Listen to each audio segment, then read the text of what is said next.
بسم اللہ الرحمن الرحیم۔ کتاب معدن الذہب باب السہم، حدیث راہب اصل متن، صفحہ نمبر 65۔ راہب کا نام عبد المسیح بن حی تھا، آبائی شہر بعلبک شام ہے۔ راہب کی وجہ تسمیہ، اس کو 3 وجہ سے راہب کہا گیا ہے۔ اولاً یہ عہد شباب میں بہت بہادر اور باروب تھا، اس کو دیکھ کر بڑے بڑے بہادر رفو چکر ہو جاتے۔ لغت میں راہب خوفناک کی طرح لڑنے اور حملہ کرنے والے کو کہتے ہیں۔ ثانیاً اس کی شادی عمارہ بنت جرجیس انطاکیہ سے ہوئی۔ شادی کے بعد اسے ایسی بیماری نے گھیر لیا کہ اس کو بے حد تھکاوٹ ہونے لگی اور یہ اٹھنے اور چلنے سے بھی معذور ہو گیا۔ تھکاوٹ والے مرض کے مریض کو بھی راہب کہتے ہیں۔ اخذ المنجد۔ ثانیاً عبد المسیح اپنے دور کا بہت بڑا عالم فاضل شخص تھا۔ اس زمانے میں یمن میں عیسائیوں کا ایک بہت مقدس مقام تھا جسے قبۃ النجران کہتے تھے۔ وہاں لوگوں کی حاجات پوری ہوتی، لہٰذا یہ اپنے فاضل ترین شاگردوں اور اہل خانہ کے ساتھ شفا یابی کی غرض سے اپنے شہر بعلبک سے قبۃ النجران یمن آیا تاکہ اس کی حاجتیں پوری ہوں۔ ایک صحت، دوسرا اولاد، غرض ایک طویل عرصہ تک یہ قبۃ النجران میں مصروف عبادت رہا، چونکہ یہ زیادہ وقت عبادت خانے میں ہی پڑا رہتا تھا۔ لوگوں میں راہب مشہور ہو گیا۔ تیسری وجہ شہرت راہب کی یہ طویل عبادت تھی، اس وجہ سے اہل یمن اور قبۃ النجران والے بھی اسے راہب ہی کہنے لگے۔ بشارۃ المسیح۔ ایک شب یہ عبادت میں مصروف تھا کہ یکایک حضرت مسیح علیہ السلام کی اس کو بشارت اور زیارت ہوئی۔ انہوں نے فرمایا، نجات دہندہ دنیا میں آ چکا ہے، تم فوراً یثرب مدینہ پہنچو۔ آخری نبی صلی اللہ علیہ وآلہ وسلم جس کا نام احمد ہے وہاں موجود ہے، اس کا فرزند تیری حاجت فوراً پوری کرے گا۔ ہم سب اس کی رعایا ہیں اور ارض و سما کی ہر شے ان کی متی ہے، اور وہ اللہ کے ارادے کو جاری کرنے والے ہیں۔ میں نے کن سے صرف پرندہ بنایا اور وہ جہان ہستی کے تخلیق کرنے والے ہیں۔ میں نے مردے زندہ کیے اور غیب کی خبریں دیں، مریضوں کو شفا یاب کیا ان کے نام سے جو کہ اسم اعظم ہے۔ دیکھو عبد المسیح ہر زمانے کی ہر حرکت آخری نبی احمد صلی اللہ علیہ وآلہ وسلم اور اس کے خلفاء کے کنٹرول میں ہے، جلدی ان کی خدمت میں پہنچ جا۔ اس بشارت کے بعد عبد المسیح نے اپنے لائق ترین عالم فاضل شاگردوں سے اور اہل خانہ سے مشاورت کی اور قبۃ النجران یمن سے عازم مدینہ منورہ ہوا، اور منزل طے کرتے ہوئے یہ قافلہ بالآخر منزل مقصود پر پہنچ گیا۔ اور جمعے کے دن جبکہ مسجد اصحاب رسول سے بھری ہوئی تھی، یہ وارد ہوا۔ اس وقت اس کی عمر 70 سال سے تجاوز کر چکی تھی۔ ملاحظہ فرمائیے، اخبار المسیح جلد اول صفحہ 837 مطبوعہ نجف اشرف، اور آثار المومنین جلد اول صفحہ 228 مطبوعہ نجف اشرف۔ عبد المسیح دربار اقدس نبوی میں چونکہ سن رسیدہ تھا اور تھکاوٹ کا مرض بھی زیادہ تھا، کچھ آرام کرنے کے بعد جمعۃ المبارک کے دن اس وقت مسجد نبوی میں حاضر ہوا جس وقت مسجد اصحاب سے بھری ہوئی تھی۔ اس کے ساتھ عیسائی راہب اور یہودی علماء بھی تھے۔ حضرت صلی اللہ علیہ وآلہ وسلم کے جمال بے مثال کی زیارت کی۔ آپ کے ساتھ امیر المومنین حضرت علی علیہ السلام اور شہزادگان بھی موجود تھے۔ عبد المسیح راہب حاضر ہوا اور عرض کی، حضور میں آپ کی خدمت میں اپنی حاجت لے کر آیا ہوں اور کچھ سوال ہیں۔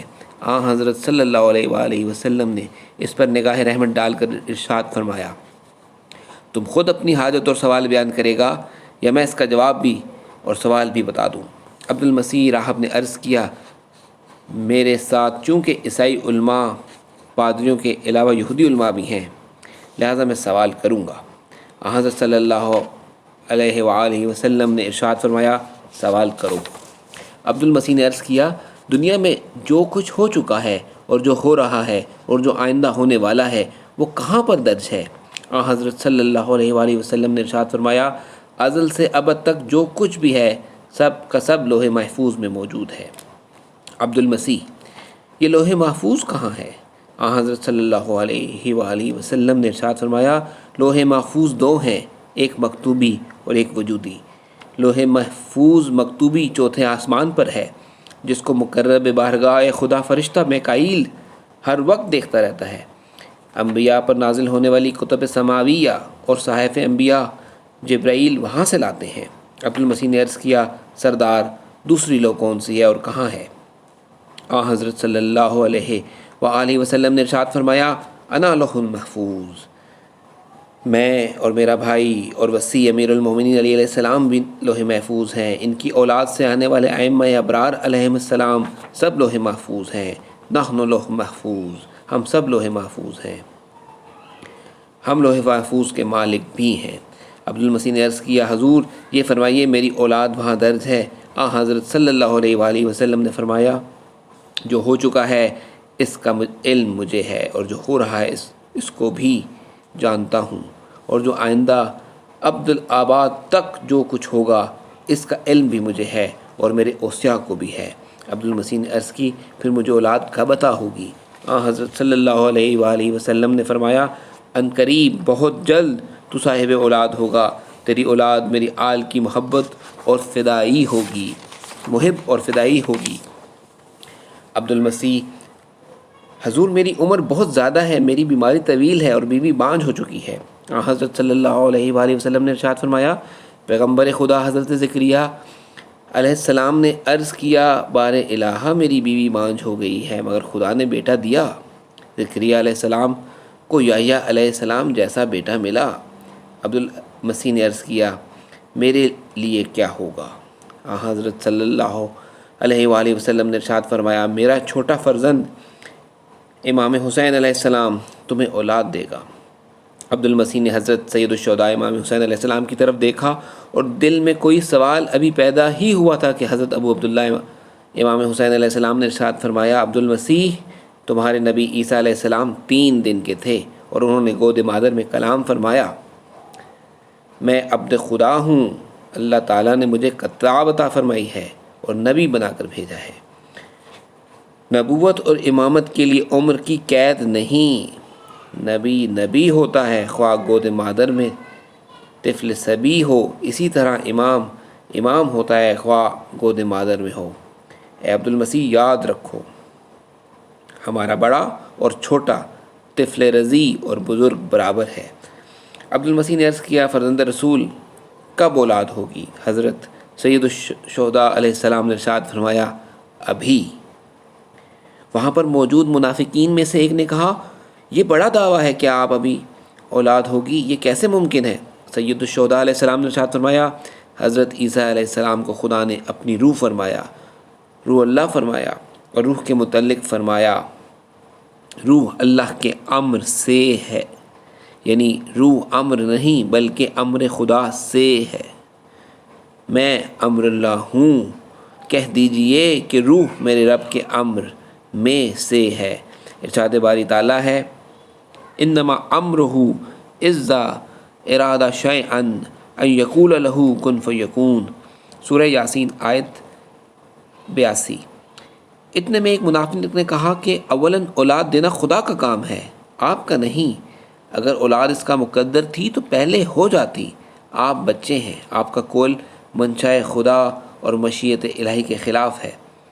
اس پر حضرت صلی اللہ علیہ وآلہ وسلم، حضرت امیر المومنین علیہ السلام، حضرت حسن مجتبیٰ علیہ السلام اور حضرت سید الشہداء علیہ السلام نے یک زبان فرمایا جب ہم چاہتے ہیں تو اللہ تعالیٰ بھی چاہتا ہے، جب ہم ارادہ کرتے ہیں تو پروردگار بھی ارادہ فرماتا ہے۔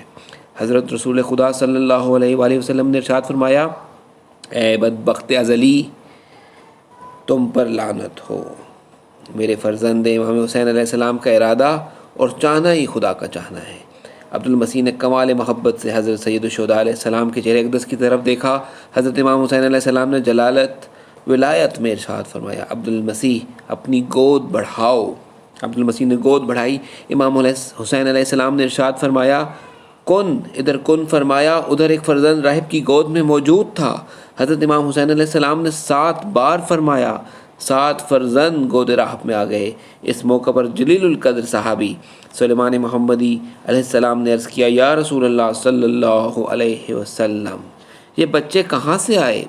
حضور صلی اللہ علیہ وآلہ وسلم نے ارشاد فرمایا، ہم 7 آسمانوں اور 7 زمینوں کے خزانے کے مالک و مختار ہیں، میرے فرزند نے خزانہ الہی سے دیے ہیں۔ باب السجود۔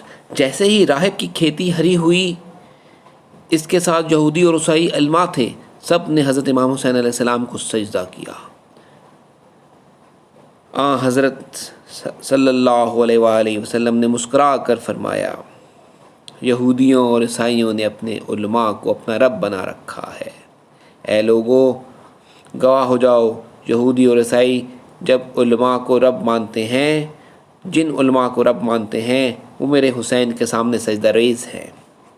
صحابہ نے عرض کیا، مولا اپنی عظمت بیان فرمائیے۔ حضرت صلی اللہ علیہ وآلہ وسلم نے ارشاد فرمایا، جن کو یہودی اور عیسائیوں نے اپنا رب بنایا وہ جھوٹے اور دشمن خدا تھے، مگر خود پروردگار عالم نے ہمیں یہ مقام عطا فرمایا، ہم تمہارے رب ہیں اور پروردگار ہمارا رب ہے۔ حضرت سلیمان محمدی علیہ السلام نے عرض کی، مولا 7 بچوں کو کس نام سے پکارا جائے گا؟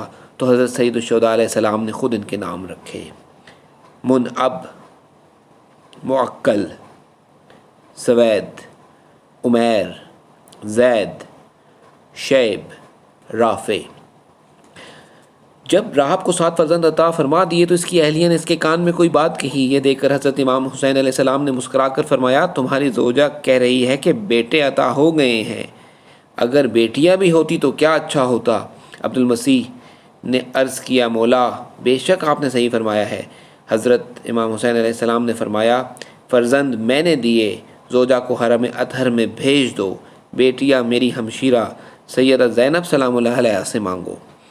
حکم امام کی تعمیل کرتے ہوئے راہب کی زوجہ عمارہ کاشانہ ولایت میں حاضر ہوئی اور مخدوم کائنات صدیقہ سلام اللہ علیہ کی خدمت میں سلام عرض کیا۔ حضرت زینب سلام اللہ علیہ نے دیکھ کر فرمایا، فرزند تجھے میرے بھائی نے عطا فرما دیے، اب بیٹیوں کے متعلق تیری خواہش ہے۔ عمارہ نے عرض کیا، بے شک۔ مخدوم کائنات سیدہ زینب الکبریٰ سلام اللہ نے برادر کی مثل کلمہ کن فرمایا تو 7 بیٹیاں بھی اس کی گود میں آئیں۔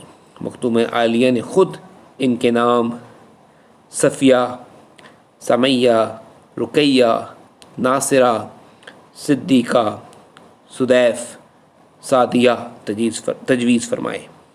پھر جناب فضہ سلام اللہ علیہ کو فرمایا کہ ان کو چادریں دو، ان کے علاوہ بہت سارے قیمتی ملبوسات، زیورات ان کو عطا فرمائے۔ عمارہ زوجہ راہب نے عرض کیا، مخدومہ اگر آپ بھی ہمارے گھر تشریف لائیں تو غریب خانہ کو اپنے قدموں سے مشرف فرمائیں، ہمارے لیے باعث سعادت ہوگا۔ حضرت سیدہ زینب سلام اللہ نے اس کی بات کو سن کر شدید گریہ فرمایا تو عمارہ نے عرض کیا کہ مخدومہ میں نے کوئی گستاخی کی یا آپ کے مزاج کے خلاف کوئی بات عرض کی ہے؟ حضرت سیدہ زینب سلام اللہ نے فرمایا، نہیں، تو نے مجھے اپنے گھر آنے کی دعوت دی، میں ضرور آؤں گی، میرے ساتھ سارا خاندان ہوگا۔ عمارہ نے عرض کیا، کب؟ سیدہ نے فرمایا 61 ہجری۔ سیدہ سلام اللہ نے فرمایا 61 ہجری تیرے شہر میں تیرے گھر آؤں گی۔ اس نے عرض کیا، مخدومہ آپ بار بار گریہ کیوں فرماتی ہیں؟ سیدہ سلام اللہ نے فرمایا، اس لیے کہ تو ہمیں پہچان نہ سکے گی۔ عمارہ نے عرض کیا، کوئی نشانی فرمائیے۔ فرمایا، جب میں آؤں گی تو ہمارے دشمن خوشی کے نعرے بجائیں گے، جب تیری بیٹیوں کے ہاتھ سے قرآن پرواز کرے تو اس طرف جانا جہاں قرآن جائیں، وہاں ملاقات ہوگی۔ عمارہ کہتی ہے، 61 ہجری کے آغاز میں نے انتظار شروع کیا، حتیٰ کہ ایک دن ہمارے شہر میں کسی کے استقبال کے لیے زوردار نعرے اور شہنائیاں بجائی جا رہی تھیں، جبکہ ہمارے دل سخت وحشت اور اضطراب میں تھے۔ اچانک ظہر کے وقت جب میری بیٹیاں قرآن پڑھ رہی تھیں، قرآن ان کے ہاتھوں سے پرواز شروع کی، ہم سب گھبرا کے قرآن کے پیچھے دوڑے تو بازار میں کچھ قیدی نظر آئے جن کو لوگ باغی کہہ کر پتھر مار رہے تھے، مگر قرآن ان کے گرد طواف کر رہے تھے۔ میں اسیران کے ناکہ کے پاس آئی اور عرض کی، اے اسیران جفا، آپ کون ہیں؟ ایک مختومہ نے سر بلند کیا اور فرمایا میں علی مرتضیٰ کی دختر زینب ہوں، میرے ساتھ ام کلثوم اور میری بھاوج ام لیلہ اور ام رباب اور خاندان ہاشم کی آقازادیاں ہیں صلوات اللہ علیہ مجمعین۔ عمارہ نے عرض کیا آقازادی آپ کے مرد کہاں ہیں؟ فرمایا وہ نوک سنا پر میرے بھائی حسین کے سر اقدس اور علی اکبر کا سر اقدس ہے، اور اسی طرح بتاتی گئیں۔ ہم سب نے ماتمداری شروع کی۔ راہب نے اپنے 7 بیٹوں کو حکم دیا کہ لشکر والوں سے جنگ کرو اور قیدی چھڑوا لو اور شہداء کے سر ان سے چھین لو، اور شدید جنگ ہوئی۔ راہب کے 7 بیٹے جام شہادت نوش کر گئے۔ راہب نے مختومہ کے ناکا کے پاس آ کر عرض کیا کہ اور بیٹے ہوتے تو قربان کرتا، یہ قربانی قبول فرمائیے۔ حضرت سیدہ زینب سلام اللہ علیہ نے فرمایا اے میرے بھائی نے تجھے اولاد دی، اور جو ہمارے قائم کی حکومت میں ان کی انصار ہوگی، تیری نسل ختم نہ ہوگی۔ تو ان شہداء کے سر سے تن سے لگا۔ جیسے ہی راہب نے سر تن کے ساتھ جوڑے، اس کے بیٹے اشہد اللہ الہ الا اللہ واشہد ان محمدن عبدہ ورسولہ واشہد ان امیر المؤمنین ولی اللہ واشہد ان الحسین شہید حجت اللہ علی الخلق پڑھتے ہوئے زندہ ہو گئے۔ اللہم صلی علی محمد وآل محمد۔ حوالہ جات: نوادر المناقب سید علی نظر سبزواری، جامع المناقب جلد 3 صفحہ 335، مطبوعہ کربلا، محدث جلیل علامہ سید نور علی موسوی۔ انوار الحسینیہ جلد اول صفحہ 510، مطبوعہ نجف اشرف عراق، محدث کبیر علامہ سید حسن شریف بن علی موسوی۔ مدینۃ الانوار فی فضائل النبی والائمۃ الاطہار جلد 5 صفحہ 702، مطبوعہ کاظمین علامہ حسن ابو القاسم سبزواری۔ سر الاسرار صفحہ 812، مطبوعہ ایران۔ انوار المعاجز علامہ شیخ علی رجب دامغانی۔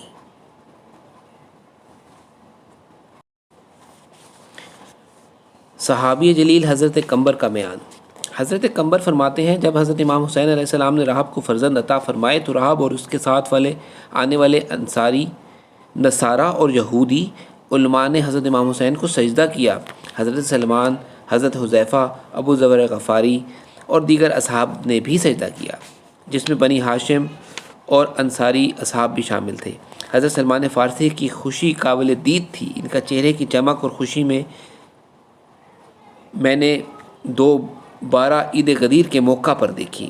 حضرت سلمان فارسی اور راہب باتیں کرتے رہے، اور اسلام قبول کرنے کے بعد حضرت امیر المومنین کو حضرت صلی اللہ علیہ وآلہ وسلم نے حکم دیا کہ راہب کا نام عبداللہ رکھو۔ آپ اس کو احکام شریعت کی تعلیم دیں، چنانچہ حضرت نے اس کو تعلیم دی۔ ملاحظہ فرمائیے نوادر المعاجز۔ حضرت ابو ذر فرماتے ہیں کہ ان شیر خوار بچوں کو دیکھنے پورا مدینہ امڑ آیا۔ حضرت امام حسین علیہ السلام نے ایک دمبا ذبح کرایا اور کھجور کا حلوہ بنانے کا حکم دیا۔ جب یہ کھانا تیار ہو گیا تو امام حسین علیہ السلام، جو بظاہر 3.5 سال کے تھے، اپنے دست مبارک سے اہل مدینہ میں کھانا تقسیم کیا۔ 3 دن تک اہل مدینہ کھانا کھاتے رہے، مگر ہم نے دیکھا کہ برتنوں میں اسی طرح تازہ کھانا موجود تھا جس کی مہک بے مثل تھی۔ ہم نے حضرت صلی اللہ علیہ وآلہ وسلم سے اس کا ذکر کیا تو آپ نے فرمایا میرا حسین قاسم ارزاق ہے، اس کی عطا کبھی کم نہ ہوگی، ازل سے ابد تک تقسیم ارزاق اسی کے ذریعے ہے۔ میرے یہ دونوں فرزند حسنین اہل بہشت کے سردار ہیں، اہل بہشت کو انہی کی بدولت نعمات ملیں گی، اور اہل محشر کو حوض کوثر پلانے والے یہی میرے فرزند ہوں گے۔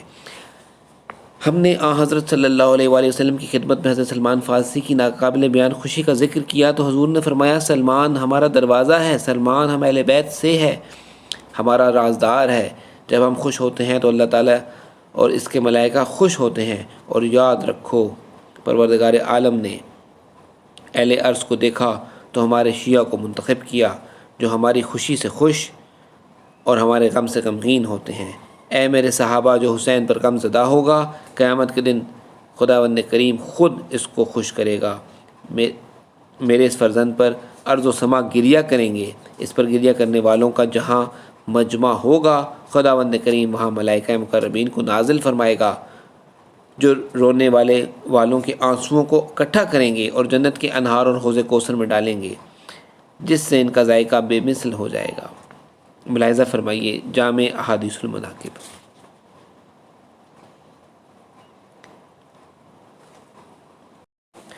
کتاب معزز بن الذہب کے مصنف سید ابو الحسن موسوی المشہدی لکھتے ہیں کہ 1982 میں حضرت آیت اللہ سید عبداللہ اعلیٰ موسوی سبزواری کے پاس موجود تھا۔ اس معجزہ حسینی کے متعلق عرض کیا تو سرکار آیت اللہ سبزواری نے انوار المناقب کا کلمی نسخہ ہمیں دکھایا اور اس کی عبارت خود پڑھ کر سنائی اور اس کے متعلق تفصیلاً ذکر کرتے رہے، اور جب اپنا کلام ختم کیا تو کافی دیر تک گریہ اور دعا فرماتے رہے۔ صدق اللہ العظیم۔